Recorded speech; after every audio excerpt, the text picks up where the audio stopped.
What's good, everyone? This your main correspondent, Alan Taylor, and I'm back in the broadcast room yet again, always with another one. And yes, indeed, it is another one. So, this has got to be the craziest shit I've heard so far, this early in the damn morning. So, apparently, the Democratic Party is calling for Joe Biden to step aside so Kamala Harris can be president till the damn inauguration.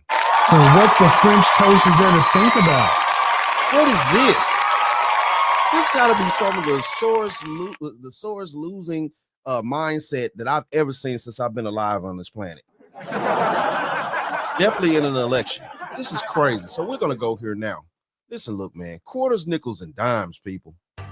Good morning and welcome to Rising. We've got a terrific show for you today to start off the week. We've got David Weigel of Semaphore. We've got Olivia Reingold of the Free Press. And we'll, of course, be talking about all the latest Trump cabinet picks, speculation, etc. What's happening there. It'll be a lot of fun. Nomiki? So much news, Robbie, but I want to know what's on your radar. I'll tell you all about it. Well, Kamala Harris has decisively lost the race for the White House. She is not going to be president unless Joe Biden were to step down before Donald Trump's inauguration. Does that sound crazy? It is. But there are Democrats who think he should do that. Let's take a listen to Jamal Simmons, a former comms director for Vice President Harris. Watch this. Joe Biden's been a phenomenal president. He's lived up to so many of the promises he's made. There's one promise left that he could fulfill, being a transitional figure. He could resign the presidency in the next 30 days, make Kamala Harris the president of the United States. Whoa. It would absolve her from being able to from having to oversee the January 6th transition, right, of her own defeat. And it would make sure that it would dominate the news at a point where Democrats have to learn drama and transparency and doing things that the public want to see is the time. This is the moment for us to change the entire perspective of how Democrats operate. What? So what the French toast is there to think about? You got to be kidding me. This is great. You got to be kidding me, people. So you mean to tell me you want this man to go ahead on and resign real quick so we could put her in there so she don't have to oversee the inauguration and all this type of dumbass crap, and then she don't have to, accept her defeat. She got to accept her defeat anyway. She lost. Period. That's it. It's over with.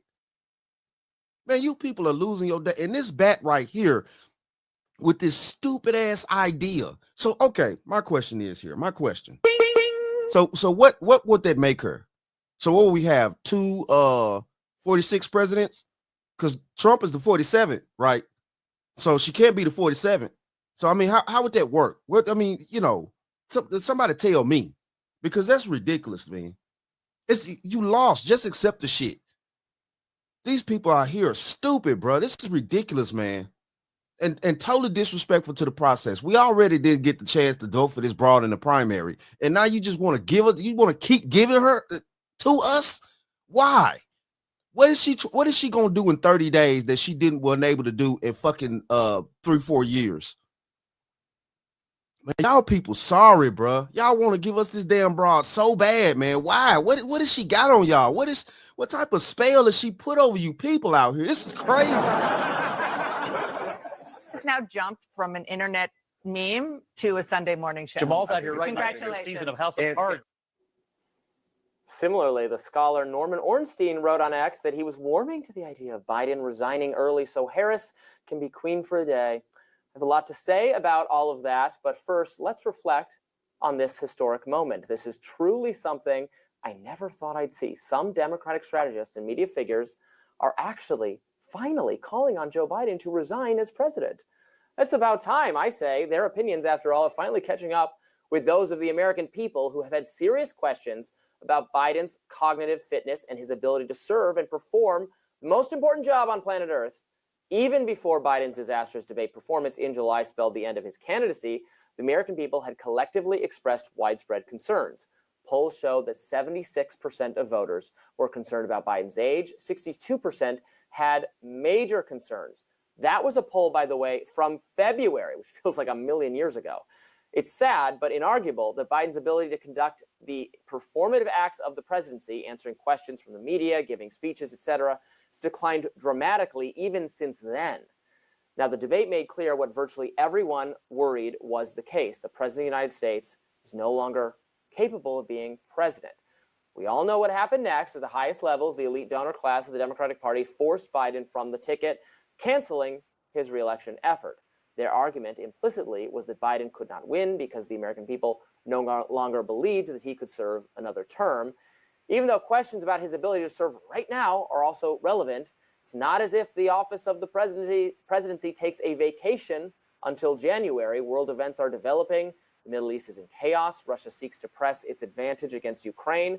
China is paying attention. We need a president who is functional at all hours of the day and the night, not just during a 6-hour window. Okay, now on that factor right there, the thing of this is, as we all know, I've been hearing things like this too. I haven't got to report these things yet, but of course, Russia has changed its mind. You know, a lot of these other countries are starting to get on board with Trump.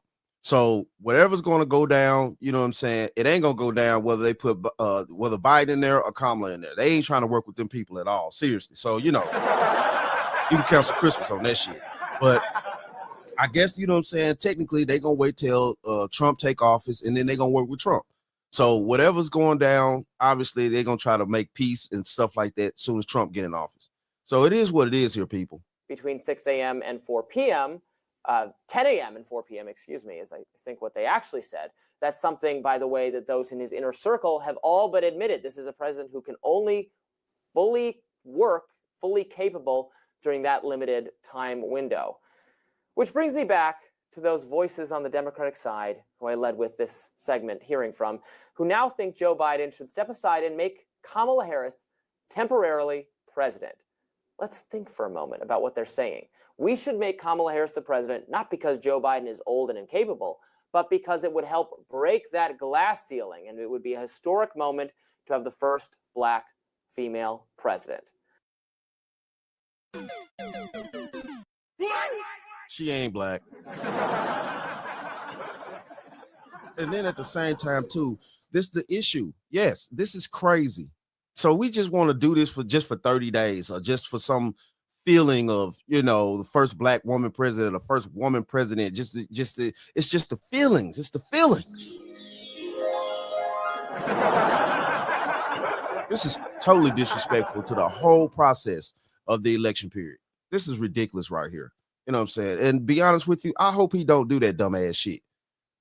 Jill, if you out there, don't let him do no dumbass shit like that. Y'all ride that shit on out to the inauguration.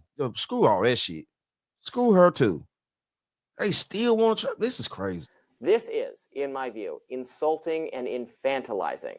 I can't state it any better than the Atlantic's Tyler Austin Harper, who writes on X, "It's crazy. There are more people demanding Biden resign so he can make Kamala the first black woman president than there are people demanding Biden resign because he can't reliably function after sunset and has no business controlling America's nuclear arsenal.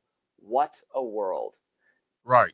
Indeed. The idea that Biden should resign just so Harris can, have her day in the sun is crazy. In fact, it could harm the very causes its supporters seem to care about, the election of a female president. If a black woman can only gain the presidency because of an early retirement, doesn't that undermine the achievement? In fact, I think it could embolden racism and sexism by causing people to shrug and say the first black woman president didn't earn it. This is certainly not the way for Kamala Harris to overcome accusations of being a DEI choice, a DEI hire. She had her chance to win the presidency, and she came up short. So it goes. Any Democrat who seriously endorses the idea that Biden should resign for Harris's benefit and not for the nation's benefit because, he's too old to run the country, is a fundamentally unserious person. I'm sorry. They're interested in playing games. Right. Amen. So what the French toast is there to think about? This is crazy. Kudos to those liberals who resisted this temptation, including ex-commentator Ed Krasenstein, who writes, "It's a stupid idea for Biden to resign and give Harris the presidency. Let the first woman president prove that she can win it herself without a man giving it to her. We will have a female president. It's just a matter of time. Don't ruin the moment by doing it this way. This isn't how it should happen." He's quite right. I also stand with conservative commentator Emily Jashinsky, who said bluntly, Biden should resign because he's senile, not because he can bless womankind with a paternalistic, shortcut. And I think that's very much to the point. It's okay. So Jamal This is Simmons, silly. This is Jamal Simmons wanting to work in the White House, like really, really, really, really bad. Like he Wow. was her communications director at one point.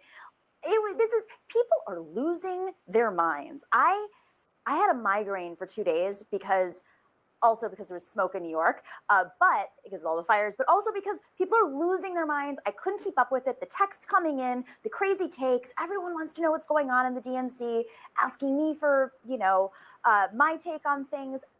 The takes are all over the place. I don't even want to share some of them. Yeah. There's talks. We're going to talk about the Supreme Court later. There's talks about filtering Kamala Harris into the Supreme Court. She doesn't want to be on the Supreme Court. That's a job you have to work really hard at. She talks about putting her in the Supreme Court. Man, y'all just what the fuck does this woman have over the damn Democratic Party, bro? What is going on? That's not Which that's not a. I didn't mean that even as a dig at Kamala Harris, but it's just it's a tough job. It's a tough job, of course. And let's give her a little bit of credit in that she was handed a very difficult situation to run a race in a couple months. She didn't really have time for this, but I would have basically purged a lot of the Biden campaign team that was already failing in a lot of ways, and they layered them. That's what they say in campaign world, is where they push people out and bring other people in. But she didn't have a time to build her own team, to really work with the DNC. And frankly, even in these swing states, it's still quite close. It went in the wrong direction, clearly, but it did show that she made that much progress over a short amount of time. Whereas I think Biden probably would have been wiped out, and it would have been much, much worse. Well, certainly dark days for the Democrats. Like, we think it's dark now. I think it would have been much darker under Biden. Well, if Biden had been the candidate, yeah, sure. I mean, I'm forced to concede, if you look at the polls, that he was way, way behind Trump, and she had certainly improvements on that. It made it closer, although this is ending up being that this is more of a blowout than it wasn't a blowout in 2016. It was. I'm colorblind. I don't know if you know that. What? I'm colorblind. I don't know if you know that. Yeah. So that map that I predicted, it was. Okay, I see. It was the map. I see. Yeah. I see. Okay. But I'm going to defend myself again. Those states, the swing states, were down to a couple of points. It wasn't. It was all within the margin of error, and we thought the momentum was going the other way. And the right wing has been very good at radicalizing young guys online. I got to throw one. I think the Democratic Party has been very good at radicalizing young guys online, away from Democratic But we're not politics. the ones pushing a lot of these issues into our narrative. Oh. I will say she has been president. She was president on November 21st, 2019, for about an hour and 20 minutes when Joe Biden had his colonoscopy. Well, no, that didn't count as an hour. Okay, people. Dick Cheney was didn't George Cheney was always the president. What are you talking about? Dick Cheney was always the time. president. Yeah. All right. Last thing I'll tell you is, if you haven't seen The Diplomat, and I don't want to do any spoiler alerts, but The Diplomat season 2, I feel like it's playing out in real life the way The Diplomat. It's wild. So I was a big fan of 24. I've watched every season of 24, and there was. Okay, I guess they just babbling now. But And what the French toast is there to think about? this is wild and disrespectful here. This is wild and disrespectful, and they still trying to go out their way to get this woman in here, even if it's for 30 days. Now I don't know what they got. I don't know what she got on these people, or what's going on in the Democratic Party behind the scenes with Nancy Pelosi and all these people and stuff like that. I don't know what's going on, but it's got to be something going on where they just coming up with any type of way to get this woman in here, just so we can have the first female president, just even if it's for 30 days. That's ridiculous out here, people. That's crazy. Hold on. You can't make this shit up. But you old fish-eyed fool. But it is what it is, though. Shout out to all my subscribers. Mad love to y'all. If you're new to the channel, please hit that like, share, subscribe button. Make sure you ring that bell to be notified whenever I decide to post things. And like I always say, and that, my friends, is the bottom line. That, my friends, is the bottom line.